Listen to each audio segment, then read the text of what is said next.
अस्सलाम वालेकुम रहमतुल्लाहि व बरकातुहू। इस तरह का वीज़ा, इस तरह का जब वीज़ा निकल आता है पाकिस्तानी नेशनलिटी के लिए, और मैं जब सेंड कर देता हूँ देखने के लिए नया क्लाइंट को, कोई कस्टमर को जब सेंड कर दिखाता हूँ तो वो क्या कहते हैं, सर ये तो हाफ़ अप्रूवल है, सर ये तो हाफ़ अप्रूवल। हाफ़ अप्रूवल का मतलब क्या है?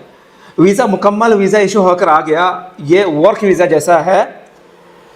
इसमें एक काम करना होता है, पाकिस्तान के अंदर यूएई एम्बेसी में जाके वहाँ से एक वीज़ा लेना होता है, पासपोर्ट दिखाकर अपना ओरिजिनल पासपोर्ट लेकर जाना होता है। और ये जो जिसको आप हाफ़ वीज़ा कह रहे हैं, हाफ़ वीज़ा हाफ़ नहीं, ये पूरा वीज़ा, हाफ़ नहीं है आधा। हाफ़ वीज़ा का क्या मतलब है, ऐसे क्या मतलब?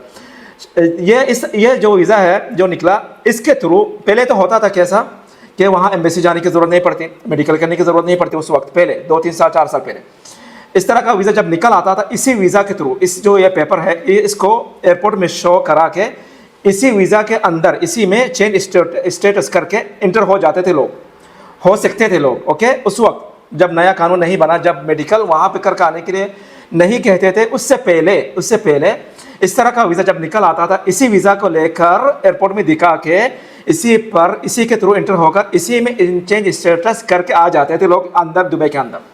फिर 2 महीने का टाइम होता था, इस 2 महीने के अंदर मेडिकल करके इंश्योरेंस वगैरह जो करना होता था उसको करके वीज़ा लगा लेता था, आईडी बना लेता था। ठीक है, फिलहाल क्योंकि वहाँ पे अलग से प्रोसेस निकल आया, अलग से कानून निकल आया कि वो मेडिकल करना पड़ेगा, मेडिकल रिपोर्ट चाहिए, आप बीमार हो के नहीं वो कंफर्म करें एक बार, वहाँ रहकर, पाकिस्तान में रहकर फिर यहाँ पे भी आके कंफर्म करें। क्यों? आपका पैसा बचना है, बहुत से रीज़न है, उसमें से आपका भी एक फ़ायदा यह है कि अगर बीमार हो, रिपोर्ट में आकर आप बीमार साबित हुआ कि बीमार हो, कोई इस तरह की बीमारी है जो फैलने वाली बीमारी जो इनके कानून में है कि इस तरह की बीमारी या तो इस तरह का बीमार बंदा ना हो, इस तरह की बीमारी इसके अंदर ना हो। ठीक है, यहाँ पहले क्या होता था, यहाँ आ जाते थे खर्चा करके टिकट लेकर, फिर मेडिकल करने के बाद क्या होता, बंदा बीमार निकल आता, और उनमें से हो सकता है लोग जाते नहीं थे वापस जाना, वो वांटेड में नाम चला जाता, जब पकड़ा जाता था फिर वापस जाता। मगर आने के बाद यहाँ पे जब साबित हो बंदा बीमार है, इसका अंदर इस तरह की बीमारी है जो फैलने का डर है, फैलती भी है, तो क्या करना चाहिए? आप खुद सोचे, जो सुन रहे हो खुद सोचे, इस तरह का बंदा अल्लाह उनको शिफा दे। यहाँ आने का बाद अगर वो बाग में नहीं जाता, पता चल जाता वीज़ा नहीं लग रहा, उनको जाने के लिए कह रहे हैं, इलाज करने के लिए कह रहे हैं, जहाँ चला भी जाता है तो फिर इनका आने से यहाँ पे पब्लिक के लिए नुकसान हो सकता है कि नहीं?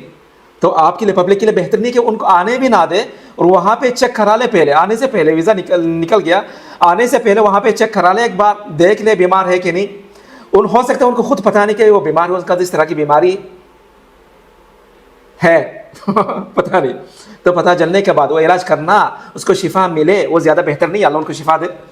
तो इसलिए एक अलग सा प्रोसेस निकल आया, ये जो वीज़ा निकल आता है इस तरह का, इसका मकसद ये है कि आपको वीज़ा मिल गया, पक्का वीज़ा मिल गया, आपका लिए वीज़ा इश्यू हो गया, आप यहाँ आ सकते हैं, मना नहीं है कोई, हाफ वीज़ा नहीं, पक्का वीज़ा। बस ये क्या है, इससे आप इंटर नहीं हो सकते जब तक अलग से कोई एक प्रोसेस है मेडिकल करना और एम्बेसी में जाके आपका ओरिजिनल पासपोर्ट दिखाना। क्योंकि हो सकता है आप फेक पासपोर्ट पर वीज़ा निकाल रहे हैं, यहाँ पे पिक्चर सेंड करके, ऐसा भी हो सकता है। तो ओरिजिनल पासपोर्ट दिखाने से आपको पक्का वीज़ा, ओरिजिनल ऑफिशियल वीज़ा मिल जाएगा, जिसका नाम आप रख सकते हैं। इसका हाफ वीज़ा नाम रखा तो इसका फुल वीज़ा आप रखो, फुल वीज़ा मिल गया। ये जो फुल वीज़ा है इसके थ्रू भी आप इंटर हो नहीं सकते जब तक आप मेडिकल की रिपोर्ट आपको ना मिले कि आप बीमार नहीं हो, तो अल्लाह करे आप बीमार ना हो, ज़िंदगी पर मरने तक बीमार ना हो इंशाअल्लाह। ठीक है, बस इतना फ़र्क है। क्या हाफ वीज़ा और कहते हैं हाफ वीज़ा नहीं जाए यार कैसे समझाओ आप लोग को, हाफ वीज़ा ले चाहिए, हाफ वीज़ा ना मिले तो मुकम्मल फुल वीज़ा कैसे मिलेगा आपको? फुल वीज़ा मिलने के लिए हाफ वीज़ा तो निकलना चाहिए, ये हाफ वीज़ा नहीं है, ये इसको समझे आधा प्रोसेस हो गया, आधा बाकी है। इसके थ्रू ही आपको बाकी का आधा आप मुकम्मल कर सकते हैं। ओके सर जी, समझ में आ गया? अभी अल्हम्दुलिल्लाह समझ में आ गया होगा ना? ओके, अस्सलाम वालेकुम व रहमतुल्लाहि व बरकातुहू।